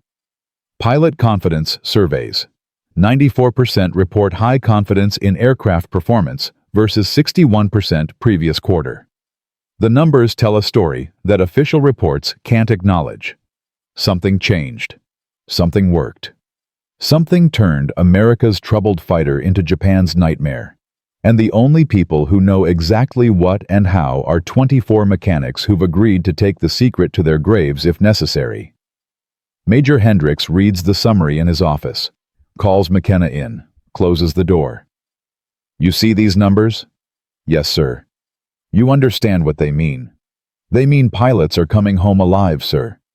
They mean you saved this squadron. You and Cooper and the others. Hendricks puts down the report. They also mean I can't ever officially acknowledge what you did, can't put you up for medals, can't write commendations, can't even mention it in fitness reports because any documentation creates paper trail that leads to court-martial. McKenna stands at attention. I understand, sir. Do you understand that you'll finish this war with the same rank you started? That you'll go home with no recognition, no glory, no official record of having done anything except routine maintenance? Yes, sir. And you're okay with that? McKenna thinks about Hayes' landing after his first modified flight, about Morrison's voice on the radio, 12 Zeros destroyed, 0 friendly losses, about Helen Reeves's letter, about Danny's sacrifice leading to 237 aircraft modified and hundreds of pilots saved. About Cooper working himself to exhaustion because he can't save his own son, but he can save someone else's. I'm more than okay with that, sir. I'm proud of it. Hendricks is quiet for a moment. Then, off the record, just between us, I want you to know something. I recommended you for Silver Star. Wrote a citation about innovative maintenance practices saving squadron personnel under combat conditions. Sent it up through channels. He pauses. It was rejected. Not because you didn't deserve it, because acknowledging your contribution would require explaining exactly what you contributed. And explaining that would expose the unauthorized modifications. So instead of a medal, you get my gratitude and the knowledge that you did what needed doing, regardless of recognition. That's enough, sir. It shouldn't be. But it is. McKenna meets his eyes. We didn't do this for medals. We did it because watching good people die when we could prevent it was unbearable. The reward isn't recognition. The reward is pilots coming home. January 1944. Lieutenant Hayes receives promotion to captain. Takes command of his own flight. On his first day as flight commander, he gathers his pilots in the briefing room. Closes the door. I want to tell you something that's not in any manual and can't be officially acknowledged. Your aircraft have been modified. Control cables have been pre-tensioned to eliminate slack. The modification is unauthorized, undocumented, and completely essential. It's the reason we're winning fights we used to lose. It's the reason many of you are alive. The pilots exchange glances. Nobody seems surprised. Apparently the secret isn't as secret as McKenna hoped. The mechanic who developed this modification, who personally trained 24 other mechanics to implement it, cannot be named, cannot be recognized, cannot be officially thanked. But you can thank him. Every time you roll your aircraft and it responds instantly, that's him. Every time you outmaneuver a zero, that's him. Every time you come home alive after combat, that's him. Hayes pauses. His name is Sergeant James McKenna. He works in Maintenance Hangar C. He saved your lives before you ever met him. If you see him, shake his hand. That's all. Just shake his hand. He'll understand. That afternoon, McKenna is working on an engine when pilots start appearing. One by one. They don't announce themselves. Don't make speeches. Just walk up, extend a hand, shake firmly, and leave. 18 pilots over the course of 2 hours. McKenna shakes every hand, says nothing, understands everything. Cooper watches from across the hangar, smiling through tears. You're famous, Cooper says when the last pilot leaves. I'm anonymous. There's a difference. Not to them. To them, you're the reason they're alive. To them, I'm a mechanic who did his job. You keep saying that. You keep pretending this was just maintenance. Why? McKenna is quiet for a long time. Then, because the moment I admit it was more than that, the moment I accept that I did something extraordinary, I have to accept that I'm the kind of person who breaks rules. And I spent my whole career being the kind of person who follows them. I don't know how to reconcile those things. Cooper puts a hand on his shoulder. You reconcile them by understanding that good people sometimes have to break bad rules. That following regulations that kill people isn't virtue, it's cowardice. You're not a rule breaker. You're a rule fixer. You saw a regulation that was getting people killed, and you fixed it the only way you could. That's not criminal. That's moral. The regulations don't see it that way. Then the regulations are wrong, and you were right. And the 237 pilots flying modified aircraft are proof. March 1944, Pacific Theater. Air Superiority Assessment Classified Briefing to Joint Chiefs of Staff. American air superiority in Southwest Pacific Theater has been achieved. P-38 Lightning fighters demonstrate consistent performance advantage over Japanese aircraft. Loss rates reduced 74% since August 1943. Kill ratios improved 371% same period. Contributing factors include improved pilot training, better tactics, and enhanced aircraft maintenance protocols. Nobody mentions piano wire. Nobody mentions unauthorized modifications. Nobody mentions that the enhanced maintenance protocols were developed by an enlisted mechanic who committed crimes to save lives. The official story is written, and it's bloodless and bureaucratic and completely false in every way that matters, while being technically accurate in every way that doesn't. McKenna reads the briefing summary when it's declassified months later, laughs bitterly, shows it to Cooper. Enhanced maintenance protocols, that's what they're calling it. Could be worse, Could be calling it court-martial evidence. Could be telling the truth. The truth is dangerous. The truth requires admitting that regulations failed, and enlisted men succeeded where officers and engineers didn't. That's not a story the military wants told. Cooper takes the report, reads it again. But we know the truth, and the pilots know, and Helen Reeves knows, and Danny knows wherever he is, and in the end, maybe that's enough. Is it? McKenna's voice is tired, raw. Is it enough that we know and they don't? That pilots are alive and don't know why? That we saved hundreds of lives and can't ever claim credit? Yes, Cooper says firmly. Yes, it's enough. Because the alternative is those pilots being dead, and us having followed regulations, and everyone knowing exactly who to blame for letting preventable deaths continue. I'll take anonymous success over acknowledged failure every time. May 1945. War in Europe ends. Pacific War continues. P-38. Lightning fighters have evolved new variants, upgraded engines, improved armaments. But every single one still has piano wire modifications in the control cables. The modification that started with Danny Reeves and spread through McKenna and Cooper and 22 other mechanics has become standard practice. Not officially, not in manuals.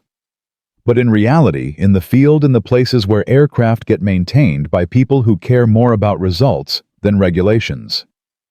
Lockheed eventually implements factory modifications addressing cable tension in tropical conditions. The official fix looks suspiciously similar to the piano wire solution just engineered and documented and approved through proper channels. Nobody acknowledges the connection. Nobody admits that the official solution came from unofficial field modifications. The paperwork says, Lockheed engineers identified and resolved a tension specification issue. The truth is that Lockheed engineers reverse-engineered what mechanics had been doing for 2 years and claimed credit for fixing a problem they initially denied existed. McKenna doesn't care. Credit doesn't matter. Recognition doesn't matter. What matters is that in the 2 years since that first midnight modification, P-38 loss rates stayed low, and kill ratios stayed high, and pilots kept coming home. What matters is that somewhere, a mother got a letter saying her son completed his tour instead of a telegram saying he died in combat. What matters is that the math shifted from death toward life and bureaucracy, eventually caught up to acknowledge what mechanics had known all along. August 1945. Japan surrenders. The war ends. McKenna stands on the flight line at Doba Doura Airfield, now expanded, improved, barely recognizable from the desperate outpost it was 2 years ago. 53 P-38s are parked in neat rows. Every one of them has been modified. Every one of them brought pilots home. He opens his notebook to the last page. Counts names. 417 pilots flew modified aircraft during the war. 32 died in combat, lost to superior numbers. Mechanical failure. Bad luck. The 1,000 things that kill people in war, regardless of cable tension. But 385 survived. 385 lives that statistics said should have ended, but didn't, because a mechanic decided regulations mattered less than results, and 24 other mechanics agreed to risk everything to prove it. Cooper finds him there as the sun sets. They stand in silence watching light fade from aircraft that won't fly combat again, that will be scrapped or sold or forgotten, while the men who flew them go home to build lives that wouldn't exist except for 12 cents of piano wire installed in darkness by people whose names history won't record. "We did good work," Cooper says finally. We broke a lot of rules. We saved a lot of lives. Same thing in the end. McKenna closes his notebook, puts it in his pocket. You ever hear from your son? Last month. He's alive, being processed for repatriation, coming home. Cooper's voice breaks. Coming home because the war ended before he died in that camp. And maybe the war ended sooner because we helped win air superiority. Maybe my son's alive because we helped shorten the war by some tiny fraction. I'll never know for sure, but I choose to believe it. They shake hands. Hold the grip longer than necessary. Two men who started as colleagues and became conspirators and ended as friends bound by shared secrets and saved lives and the knowledge that they did something that mattered even though acknowledgement will never come. The war ends with victory. But victory isn't medals and parades and official recognition. Victory is 385 pilots coming home. Victory is Helen Reeves. Knowing her fiancé's death led to changes that saved hundreds. Victory is Cooper's son surviving imprisonment because the war ended months earlier than it might have without air superiority. That came from aircraft that performed better than specifications, because mechanics cared enough to fix what regulations said couldn't be broken. And in maintenance hangars across the Pacific in the final days before peace mechanics remove piano wire from control cables, before aircraft get shipped stateside for inspection and inevitable questions. The modifications disappear like they never existed. The evidence vanishes. The truth becomes rumor, becomes legend, becomes forgotten. But the pilots remember. And remembering sometimes is all the recognition that matters. September 1945, Long Beach, California. McKenna stands in a garage that smells like motor oil and possibility. The sign above the door reads, McKenna's Automotive Repair. In letters he painted himself, the paint still wet enough to smudge if touched. 29 years old when the war started. 31 now. 2 years that feel like 20.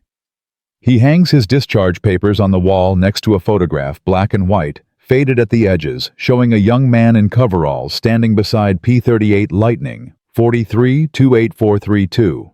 August 1943. The day everything changed. A customer enters. Middle-aged woman, concerned expression, keys in hand.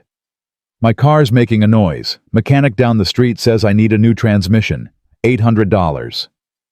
McKenna wipes his hands on a rag. Let me take a look. 20 minutes later, he's tightening a loose belt. That'll be $5. The woman stares. $5? But the other mechanic said. The other mechanic was wrong, or lying. Either way, your transmission is fine. Just needed a belt adjustment. She pays. Thanks him profusely. Leaves. McKenna returns to the engine he's rebuilding, a 1938 Ford. Nothing special. Nothing extraordinary. Just an engine that needs fixing, and a mechanic who knows how. It's not P-38 Allisons producing 475 horsepower at 3,000 RPM. It's not combat modifications installed in darkness to save lives. It's just honest work for honest pay, and some days that's enough. Other days, it's not even close. The bell above the door chimes. McKenna looks up. Staff Sergeant Raymond Cooper stands in the doorway, older somehow, despite only 2 years passing gray in his hair that wasn't there before. They stare at each other for a moment. Then Cooper smiles. Heard you opened a shop. Thought I'd stop by. Cooper. McKenna's voice catches. Jesus, Cooper. They embrace like brothers, which in every way that matters they are. Cooper looks around the garage, at the tools organized by size, at the parts cataloged and labeled, at the photograph on the wall. You kept a picture. Only one they'd let me take. Everything else was classified or confiscated or conveniently lost in paperwork. McKenna points at the P-38. But I kept that. Reminder. Of what? That sometimes fixing what's broken matters more than following rules. Cooper walks to the photograph, studies it, touches the frame gently. You hear from any of the others, the mechanics? 3 letters. Jenkins opened a shop in Texas. Morrison different. Morrison, the mechanic, not the pilot, got a job with Boeing. Williams went back to farming. Said he was done with machines that kill people, wanted to work with machines that grow food. Smart man. How about you? Cooper's expression shifts. My son came home. David. 3 months ago. His voice breaks. He's alive, but he's not the same. Weighs 110 pounds. Has nightmares every night. Barely talks. Sometimes I catch him staring at nothing, and I know he's back in that camp, back in whatever hell he survived while I was here installing piano wire and pretending I was helping.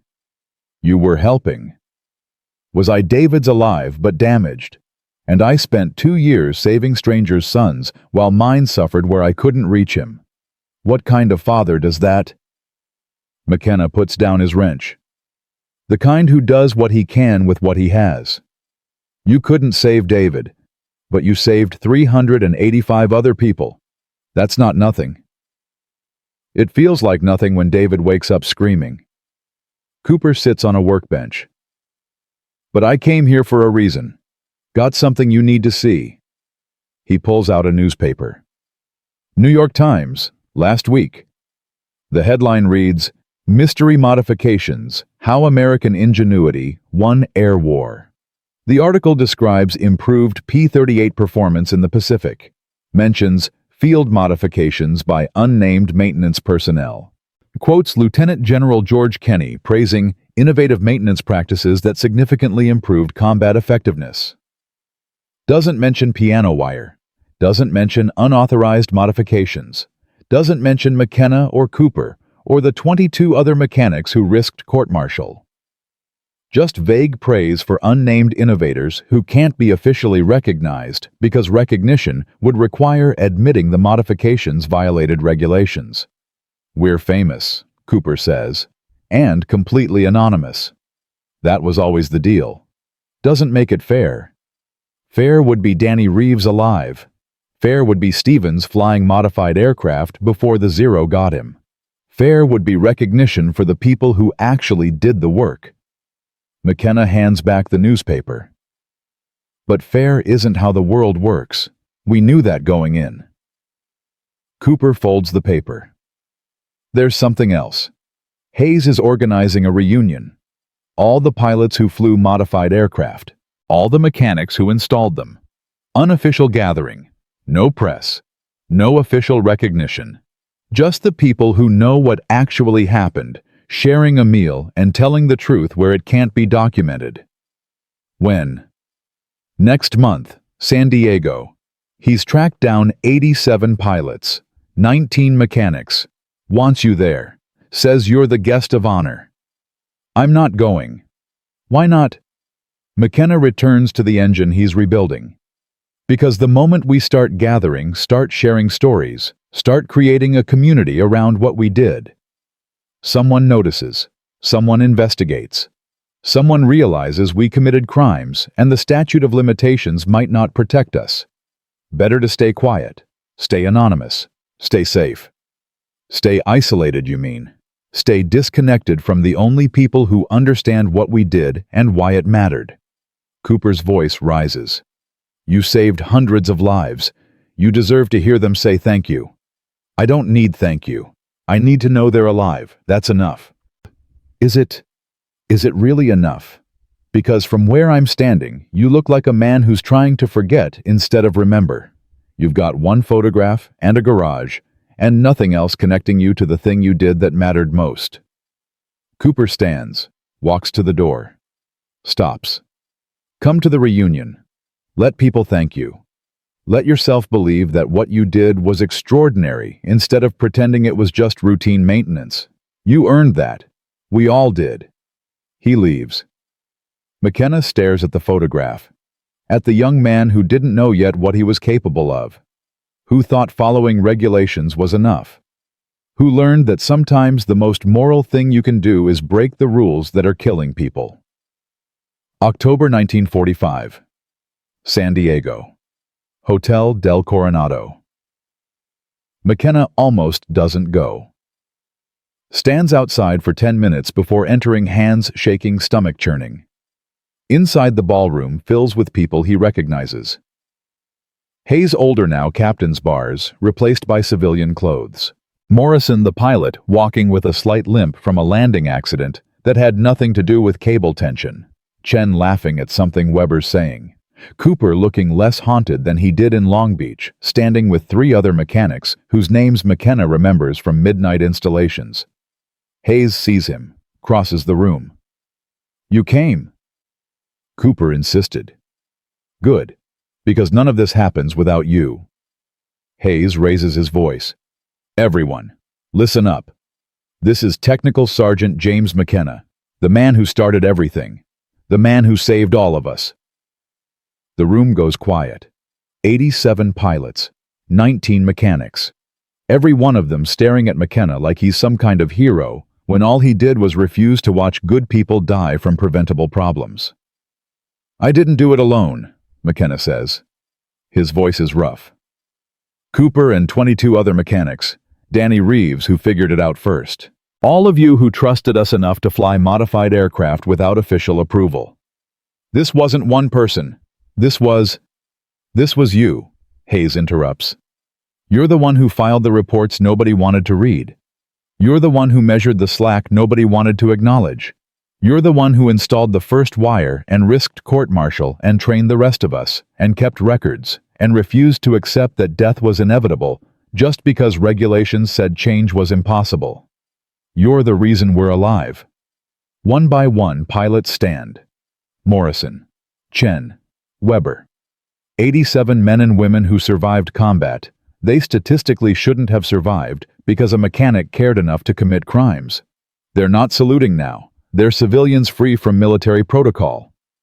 But they're standing, and standing says everything saluting did and more. McKenna can't speak. Can't process the moment. Can't reconcile the person they're describing with the person he thinks he is, just a mechanic who fixed things, who did his job, who happened to care more about results than regulations. Cooper walks over, puts a hand on his shoulder. "This is why I made you come. Not so they could thank you. So you could see what you actually accomplished instead of minimizing it." "I'm not minimizing." "You are. You've been minimizing it since the day Hayes landed and said 3 zeros. You keep calling it routine maintenance. Keep saying you just did your job. Keep pretending that what you did wasn't extraordinary." Cooper's voice drops. "But it was. It was the most extraordinary thing most of us will ever be part of. And you deserve to acknowledge that, to own it, to be proud of it." The evening continues. Stories flow like water, pilots, describing the first time they rolled their aircraft and felt instant response. The moment they realized they could win fights, they'd been losing the combat where the modification saved their lives in ways they can prove, and ways they'll never be certain of, but suspect anyway. Mechanics describing midnight installations, the fear of discovery, the satisfaction. When pilots came home, the collective decision to stay quiet and stay safe and take the secret to their graves if necessary. Around 2100 hours, Hayes stands, clinks his glass. "I want to read something." Helen Reeves, Danny's fiancée. His widow, she wrote this last month when I told her about tonight. He unfolds a letter. "Dear pilots and mechanics of the P-38 modifications. My Danny died August 3, 1943, doing what he loved with equipment he'd modified himself, because he couldn't bear watching friends die from preventable problems. I spent 2 years thinking his death was meaningless. Then Sergeant McKenna wrote to tell me Danny's observation had been implemented quietly and saved lives. Now, Captain Hayes tells me that Danny's idea evolved into a program that saved hundreds. My grief hasn't lessened. I still miss him every day. But knowing his death led to changes that prevented other deaths, knowing that his stubbornness and brilliance and refusal to accept defeat saved people he never met, that helps. That matters. So thank you. Thank you for honoring his memory by spreading his solution. Thank you for being brave enough to break rules he broke first. Thank you for making his death mean something. With gratitude and tears, Helen Reeves." The room is silent. Someone's crying. Several someones. McKenna realizes he's one of them. "We should create something," Weber says suddenly. "A memorial. Not official, can't be official, but something for us. Something that acknowledges what happened and who it happened to and why it mattered." "Like what?" Morrison asks. "A plaque. A monument. Something that says the truth even if the world never sees it." They discuss options. Settle on a solution, a small bronze plaque privately funded to be installed at Long Beach Airport where McKenna's garage sits. The inscription will read, "In memory of the mechanics and pilots who modified P-38 Lightning aircraft, August-December 1943. Their unauthorized innovations saved hundreds of lives. Their names remain unrecorded. Their courage remains unforgotten." Sometimes the most moral thing you can do is break the rules that are killing people. They'll fund it collectively, install it quietly, tell no one except each other, and once a year those who can will gather at the plaque and remember what they did when the world wasn't watching and regulations weren't enough and conscience demanded something more. November 1945. The plaque is installed at Long Beach Airport Gate 7, near the maintenance hangars, where small aircraft get serviced by mechanics who care more about keeping people alive than following procedures that don't account for reality. McKenna attends the installation with Cooper and Hayes, and 19 others, everyone who could make the trip on short notice. They stand in silence as the plaque is mounted. No speeches, no ceremony. Just acknowledgement that what they did mattered and deserves to be remembered, even if official history won't record it. After McKenna and Cooper walk the flight line. Small aircraft parked in rows. Cessnas and Pipers, and other civilian planes that will never see combat, but still need maintenance, still need care, still need people who understand that keeping humans alive is more important than following rules blindly. "You think anyone will ever know the full story?" Cooper asks. "Doubt it. Official records are sanitized, participants are scattered. Physical evidence was destroyed. In 20 years this'll be legend. In 50 years myth. In 100 forgotten completely." "That bother you?" McKenna is quiet for a moment. Then, "No, because the people who needed to survive survived. That's not myth or legend. That's real. And real matters more than remembered." Spoken like someone who's finally made peace with anonymity. Spoken like someone who understands that glory is for people who need external validation. "I don't need the world to know what I did. I just needed to do it. Everything else is extra." They reach the end of the flight line. Turn back. The plaque glints in afternoon sun, small, unobtrusive, easily missed unless you're looking for it. Which is perfect. Because the best victories aren't the ones everyone sees, but the ones that matter most to the people affected by them. "My son's getting better," Cooper says suddenly. "David. He's started talking more, sleeping through the night occasionally. Even smiled last week when I told him about the reunion about meeting the pilots whose lives I helped save." His voice thickens. "He said he was proud of me. Said maybe he survived because I helped shorten the war by some fraction, by helping win air superiority that led to faster victory. I don't know if that's true, but I choose to believe it." "It's true enough," McKenna says. "Truth doesn't have to be provable to matter. It just has to be believed by the people who need to believe it." Years pass. The participants scatter. Some thrive. Some struggle. Some die young from causes unrelated to war, but connected to it in ways that can't be measured. Stress trauma, the weight of carrying secrets, and unacknowledged achievements. Hayes becomes a commercial pilot. Flies 707s across the Pacific, occasionally looking down at New Guinea and remembering the airfield where a mechanic saved his life. Morrison opens a flight school, teaches young pilots about aircraft limitations and when to trust equipment and when to question it and how to survive when systems fail. Weber joins NASA, works on Mercury program, applies lessons learned from P-38 modifications to spacecraft design. The importance of field testing, the value of operator feedback, the understanding that engineers don't know everything and mechanics often know more. Cooper retires to Oregon. Spends his final years with David, who becomes a teacher like he wanted before the war, who teaches history and tells his students about mechanics who broke rules to save lives, even though he can't name them or prove their existence. McKenna stays in Long Beach, runs his garage, fixes engines. Occasionally pilots visit men and women who flew modified P-38s, who tracked him down through networks of former military personnel who want to shake his hand and say thank you one more time. He always welcomes them, always listens to their stories, always reminds them that what they did, trusting modified aircraft flying combat in equipment that regulations said was compromised, but reality said was improved, took as much courage as anything he did. 1963. McKenna is 49. The garage is thriving. He's hired 2 mechanics, young men, who remind him of himself at their age, eager to fix things, frustrated by inefficiency, willing to question conventional wisdom when conventional wisdom doesn't match reality.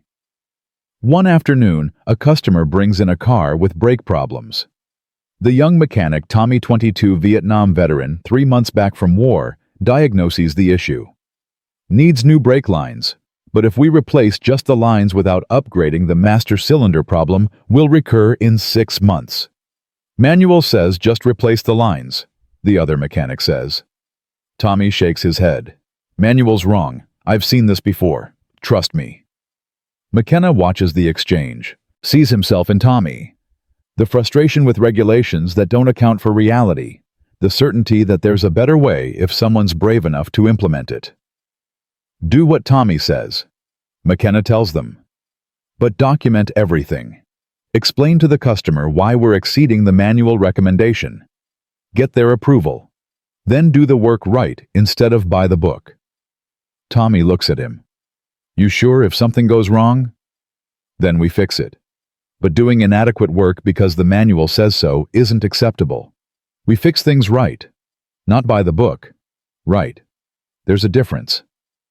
After the customer leaves satisfied with brakes that will last years instead of months, Tommy approaches McKenna. Can I ask you something? Sure. The war. You were a mechanic in the Pacific, right? I saw the photo on the wall. Yeah. You ever have to choose between following regulations and doing what you knew was right? McKenna is quiet for a long time. Then, once, maybe twice, turned out okay. What happened? I fixed what was broken, even though fixing it meant breaking rules. Even though breaking rules meant risking everything. But the alternative was watching good people die when I could prevent it. So I fixed it. And I'd do it again.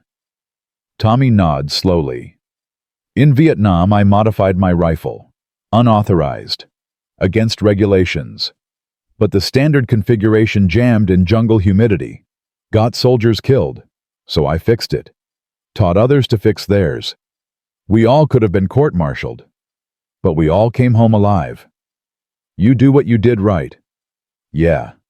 Then you did what I did. Different war, same choice, same answer. McKenna puts a hand on his shoulder.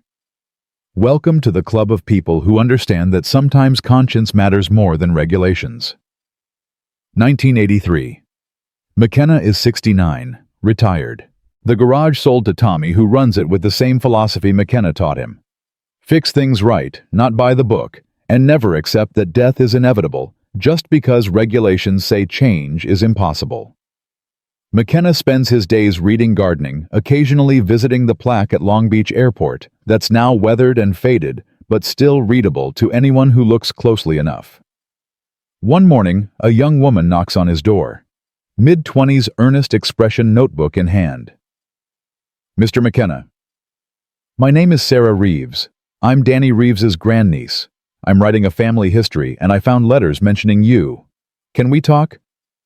McKenna invites her in, makes coffee, listens as she describes finding letters between Danny and Helen, finding Helen's letter from 1943, and McKenna's response, piecing together a story that official records don't acknowledge but family memory preserves.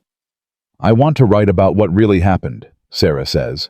About Uncle Danny's modification. About you spreading it. About the lives saved. Will you tell me the truth? McKenna thinks about Cooper dead 5 years now. About Hayes, who died piloting a 707 that suffered mechanical failure and couldn't be saved by any modification. About the 87 pilots and 24 mechanics whose stories deserve to be told but can't be, because telling them requires admitting to crimes that might still carry consequences. I can tell you what matters, McKenna says finally. Your uncle figured out that P-38 control cables had excessive slack in tropical conditions. He modified his own aircraft. He died in combat, but his modification worked. Other mechanics found his solution and spread it. Hundreds of pilots survived who might not have otherwise. That's the truth. That's what matters. But the details? The details are dangerous. The details implicate people who might still face consequences. The details turn a story of courage into a legal liability. McKenna puts down his coffee. Write about Danny. Write about his insight and his bravery and his refusal to accept that pilots had to die from preventable problems. Write that his death led to changes even if you can't specify exactly what changes or who implemented them. That's enough. That's what he deserves. Sarah writes. The family history includes a chapter on Danny titled The Mechanic Who Became a Pilot Who Changed Aviation. It's imperfect and incomplete and missing crucial details. But it captures the essential truth: one man saw a problem, fixed it despite regulations, and saved lives through innovation that official channels wouldn't acknowledge until it was too late for him, but not too late for others. The history circulates among family members, reaches other P-38 veterans. Some contact Sarah with additional stories carefully worded, deliberately vague, protecting the guilty by refusing to specify who did what, when. The story grows. Not in official histories or military records, but in family memories and veteran networks and the oral traditions of people who know the truth and pass it down even when documentation fails. 1998. McKenna is 84. His hands shake from age now instead of emotion. He's outlived most of the mechanics, most of the pilots, most of the people who knew what really happened in August 1943 when a mechanic decided regulations mattered less than lives. One afternoon, he returns to Long Beach Airport. Gate 7. The plaque is still there, corroded, barely readable, scheduled for removal during upcoming renovations. McKenna traces the inscription with failing fingers. Remembers Hayes and Cooper and Danny Reeves and all the people whose names aren't on this plaque but should be. A young mechanic approaches, early 20s, airport maintenance uniform. You okay, sir? Just remembering. You read what this says. I wrote it. The young mechanic looks at him, at the plaque, back at McKenna, and you're one of them. One of the mechanics who... I'm the mechanic who couldn't watch good people die anymore. So I fixed what was broken. Even though fixing it meant breaking rules. Even though breaking rules meant risking everything. McKenna's voice is steady despite the tremor in his hands. And I'd do it again. Every time. Forever. The mechanic nods slowly. They're removing this next week. Renovation project. Said it's not official memorial, so it doesn't qualify for preservation. That's fine. It served its purpose. What purpose? Reminding the people who needed reminding that what we did mattered. The rest of the world doesn't need to know. Just us. And we remember. That's enough. McKenna walks away. Leaves the plaque to its fate. Because memory isn't bronze or stone or official recognition. Memory is people who survive telling their children who tell their children who tell history, even when history doesn't believe them. Memory is Sarah Reeves writing her uncle's story, even though details are missing. Memory is Tommy teaching young mechanics to fix things right instead of buy the book. Memory is Hayes looking down at New Guinea from 35,000 feet and thinking about the mechanic who saved him. Memory is Cooper's son David teaching students that sometimes courage means breaking rules that are killing people. Memory is McKenna, 84 years old, walking away from a plaque that's about to be destroyed. but leaving behind a truth that can't be erased, because truth isn't metal and stone. It's the space between what happened and what's remembered and what's passed forward to people who need to know that sometimes the most moral thing you can do is refuse to follow regulations that are wrong. Because in the end, that's what matters. Not the official records, or the medals, or the recognition. Just the knowledge that when it counted, when lives hung in the balance, some people chose conscience over career and lives over regulations and truth over convenience. And those people, named and unnamed, remembered and forgotten, acknowledged and ignored, changed the world in ways that can't be measured, but can be felt by every person who survived because someone cared enough to break the rules that needed breaking. They built air superiority with steel and aluminum and courage. But they built it with piano wire first. 12 cents worth of metal that was worth more than every regulation ever written. And the pilots who flew home remember. And remembering is how the truth survives, even when bronze corrodes and plaques get removed and official history moves on to other stories. Because some truths are too important to die just because nobody's willing to write them down.